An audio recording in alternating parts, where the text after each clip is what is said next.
गिरजाबाई ने जिस लड़की को उसके पास भेजा था, उसकी खूबसूरती देखकर ग्राहक प्रेम कुमार दंग रह गया था और बोला, तुम चाँद से भी ज़्यादा खूबसूरत हो। ठीक है, तारीफ़ करने का समय नहीं है। मैं एक धंधे वाली हूँ और धंधे वाली ही रहूँगी, आप कितनी भी तारीफ़ कर लो। लगता है तुम कोठे पर अपनी मर्ज़ी से नहीं आई हो। प्रेम कुमार ने सवाल पूछा। देखिए मिस्टर, फालतू सवाल मत पूछो। ठीक है, नहीं पूछूँगा, मगर मैं नाम तो जान सकता हूँ तुम्हारा। आपको नाम से क्या है? गिरजा ने जिस काम से भेजा है वह करो और भागो। फिर भी मैं तुम्हारा नाम जानना चाहता हूँ। मेरा नाम गंगा है। क्या तुम अब भी शादी करने की इच्छा रखती हो? अब कौन करेगा मुझसे शादी? अगर कोई तुमसे शादी करने को तैयार हो तो शादी कर लोगी। मैं इन मर्दों को अच्छी तरह से जानती हूँ। यह सब केवल औरतों से खेल कर इस गंदगी में धकेलना जानते हैं। तुम्हें मर्दों से इतनी नफरत क्यों? मगर आप यह सब क्यों पूछ रहे हैं? आप अभी धंधे वाली के पास है। आप अपना काम कीजिए और यहाँ से जाइए। मैंने अभी तुमसे कहा था कि अगर कोई शादी करने को तैयार हो जाए, क्या तब तुम तैयार हो जाओगी? ऐसा कौन बदनसीब होगा जो मुझसे शादी करने को तैयार होगा? क्या तुम मुझसे शादी करने के लिए तैयार हो? कहकर प्रेम कुमार ने अपना फैसला सुना दिया। यह सुनकर गंगा हैरान रह गई और बोली, आप करेंगे? हाँ, तुम्हें यकीन नहीं है? मैं कैसे यकीन कर सकती हूँ? दरअसल मुझे मर्द जात पर ही भरोसा नहीं रहा। लगता है तुमने किसी मर्द से चोट खाई है, इसलिए हर मर्द से अब नफरत करने लगी हो। बस ऐसा ही समझ लो। अपनी कहानी बताओ कि वह कौन था जिसने आपके साथ धोखा किया? क्या करेंगे जानकर?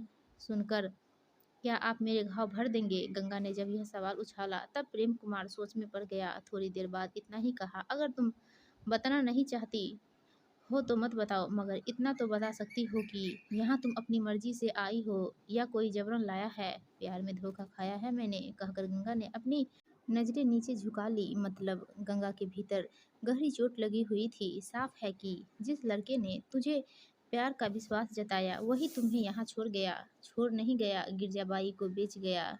बड़ी तल्खी से गंगा बोली, प्यार करने के पहले तुमने उसे परखा क्यों नहीं? एक लड़की क्या क्या करती? मैं अपनी सौतेली माँ के ताने उलाहने से तंग आ चुकी थी। ऐसे में मोहल्ले का ही सागर ने मुझ पर प्यार जताया। वह कभी मोबाइल फ़ोन तो कभी दूसरी चीज़ें लाकर देता रहा। मेरे ऊपर खर्च करने लगा तो मैं भी उसके प्रेम जाल में उलझती गई। जब सौतेली माँ को हमारे प्यार का पता लगा तब वे चिल्लाकर मारते हुए बोली, नासपीटी, चोरी छिपे क्या गुल खिला रही है? तेरी जवानी में इतनी आग लगी है तो उस सागर के साथ भाग क्यों नहीं जाती है? खानदान का नाम रोशन करेगी। खबरदार जो उस अब उसके साथ गई तो टांगे तोड़ दूंगी तेरी। तेरी माँ ऐसी बिगड़ैल औलाद पैदा कर गई। अगर तुझसे जवानी नहीं संभल रही है तो किसी कोठे पर बैठ जा, वहाँ पैसे भी मिलेंगे और तेरी जवानी की आग भी मिट जाएगी। इस तरह आए दिन सौतेली माँ सताने लगी, पर मैं सागर से बातें करती रही।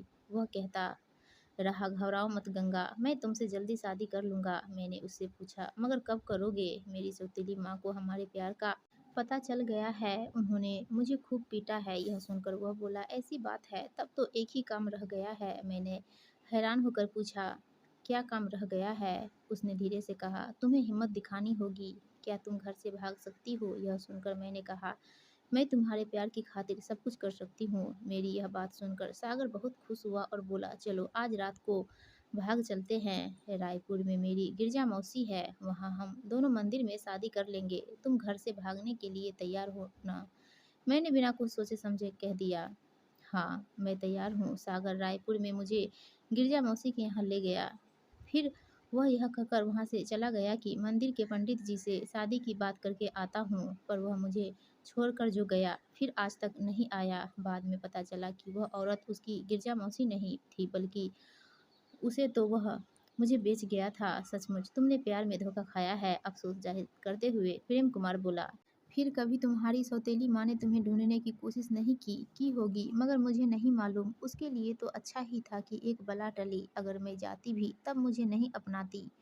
अब तुमने क्या सोचा है? प्रेम कुमार ने कुरेदा।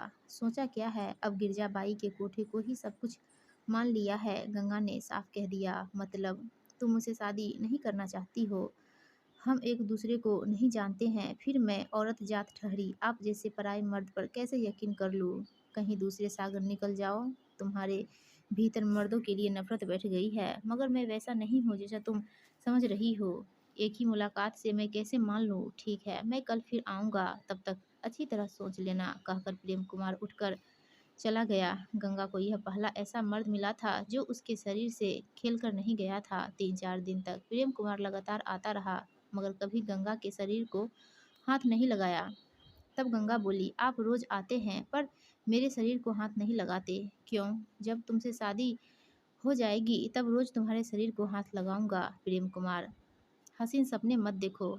जब तक गिरजाबाई के लिए मैं एक हरा सिक्का हूँ, वह मुझे नहीं छोड़ेगी। यह बात है तो मैं गिरजाबाई से बात करता हूँ, करके देख लो।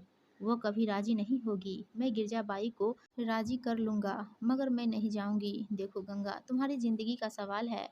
क्या ज़िंदगी भर इसी दलदल में रहोगी? अभी तुम्हारी जवानी बरकरार है, इसलिए तुम्हें तुम्हारे शरीर की कीमत भी दे जाएगा, मगर जब उम्र ढल जाएगी तब तुम्हारे पास कोई नहीं आएगा। समझाते हुए प्रेम कुमार बोला, इसलिए कहता हूँ कि अपना फैसला बदल लो। तू रोज रोज आकर गंगा को क्यों परेशान करता है? खुला दरवाजा देखकर गिरजाबाई कमरे में घुसते हुए बोली। प्रेम कुमार बोला, गिरजाबाई, मैं गंगा से शादी करना चाहता हूँ। शादी? अरे शादी की तो तू सोच भी मत। अभी गंगा मेरे लिए सोने का अंडा देने वाली मुर्गी है, मैं इसे कैसे छोड़ दूँ? गिरजाबाई बोली, यही सोचो कि यह मुर्गी एक दिन सोने का अंडा देना बंद कर देगी, तब क्या करोगी इसका? मगर मुझे एक बात बताओ कि तुम गंगा से शादी करने के लिए ही क्यों पीछे पड़े हो? इस कोठे में दूसरी लड़कियां भी तो है, गिरजाबाई ने पूछा। दूसरी लड़कियों की बात मैं नहीं करता गिरजाबाई, गंगा मुझे पसंद है, मैं इसी से शादी करना चाहता हूँ।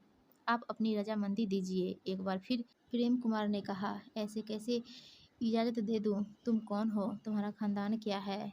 अपने बारे में कुछ बताओ। अगर मैं अपना खानदान बता दूंगा तब क्या तुम गंगा से मेरी शादी के लिए तैयार होगी? मुमकिन है कि मैं तैयार हो भी जाऊं। गिरजाबाई ने कहा, देखो गिरजाबाई, मरने से पहले मेरे पापा कह गए थे कि तुम अपनी माँ से नहीं, धंधे वाली से पैदा औलाद हो। तुम्हारी माँ तो बांझ है। गिरजाबाई खामोश हो गई। थोड़ी देर बाद वह बोली, तुम्हारे पिता ने यह नहीं बताया कि वह धंधे वाली कौन थी? बताना तो चाहते थे, मगर तब तक उनकी मौत हो गई। प्रेम कुमार ने कहा। गिरजाबाई ने पूछा, अच्छा तुम अपने पिता का नाम तो बता सकते हो?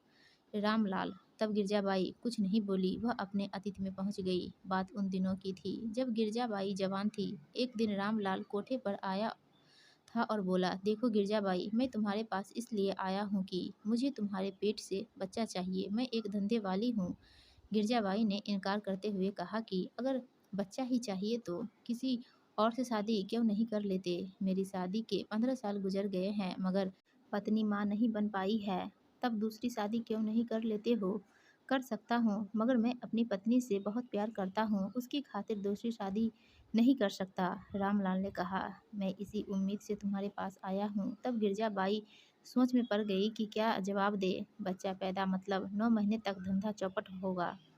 उसे चुप देखकर रामलाल ने पूछा, क्या सोच रही हो गिरजाबाई? देखो, मैं तो आपका नाम भी नहीं जानती हूँ। मेरा नाम रामलाल है। इस शहर से 20 किलोमीटर दूर रहता हूँ। सोने की दुकान के साथ पेट्रोल पंप भी है। मेरे पास खूब पैसा है और अब मुझे अपना वारिस चाहिए। देखो, मेरे पेट में अगर आपका बच्चा आ गया तो 9 महीने तक मेरा धंधा चौपट हो जाएगा। मैं अपना धंधा चौपट नहीं कर सकूंगी।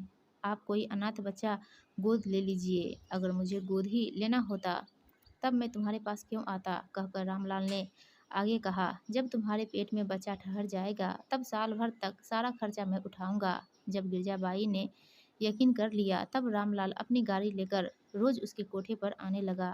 उसकी सारी सुख सुविधाओं का ध्यान रखा जाने लगा। 9 महीने बाद गिरजाबाई को लड़का हुआ।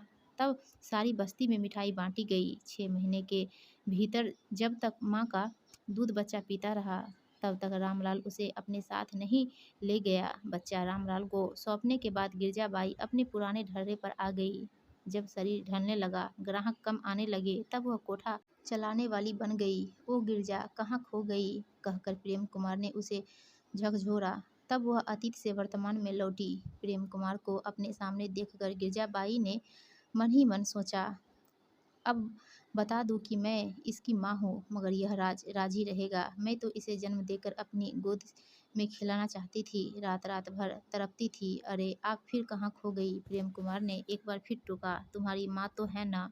हाँ माँ है, मगर आपको यकीन दिलाता हूँ कि गंगा को मैं खुश रखूँगा, किसी तरह की तकलीफ नहीं होने दूंगा। हाँ बेटे, गंगा को ले जा, इससे शादी कर ले। अरे आपने मुझे बेटा कहा? प्रेम कुमार ने जब यह पूछा तब गिरजाबाई बोली, अरे उम्र में तुमसे बड़ी हूँ इसलिए तू मेरा बेटा हुआ कि नहीं। देख गंगा, मैं तुझे आज़ाद करती हूँ, तू इसके साथ शादी रचा ले। मेरी अनुभवी आंखें कहती है कि यह तुझे धोखा नहीं देगा, मगर मैं एक धंधे वाली हूँ, यह दाग कैसे मिटेगा? गंगा ने पूछा। क्या इनकी माँ एक धंधे वाली को अपनी बहू मान लेगी? देखो गंगा, मैंने अपनी माँ से इजाज़त ले ली है, बल्कि माँ ने ही मुझे यहाँ भेजा है। यह कहकर प्रेम कुमार ने एक और राज खोल दिया। जा गंगा जा, कुछ भी मत सोच, इस गंदगी से निकल जा, तू वहाँ महारानी बनकर रहेगी। दबाव डालते हुए गिरजाबाई बोली, ठीक है, आप कहती है तो मैं चली जाती हूँ। उठकर गंगा अपनी कोठरी में गई। मुँह से पुता, लाली पाउडर सब उतार कर साड़ी पहनकर एक साधारण औरत का रूप बनकर जब प्रेम कुमार के सामने आकर खड़ी हुई तो वह देखता रह गया। दोस्तों, आपको ये कहानी अच्छी लगी हो तो प्लीज़ वीडियो को लाइक कीजिएगा और चैनल को सब्सक्राइब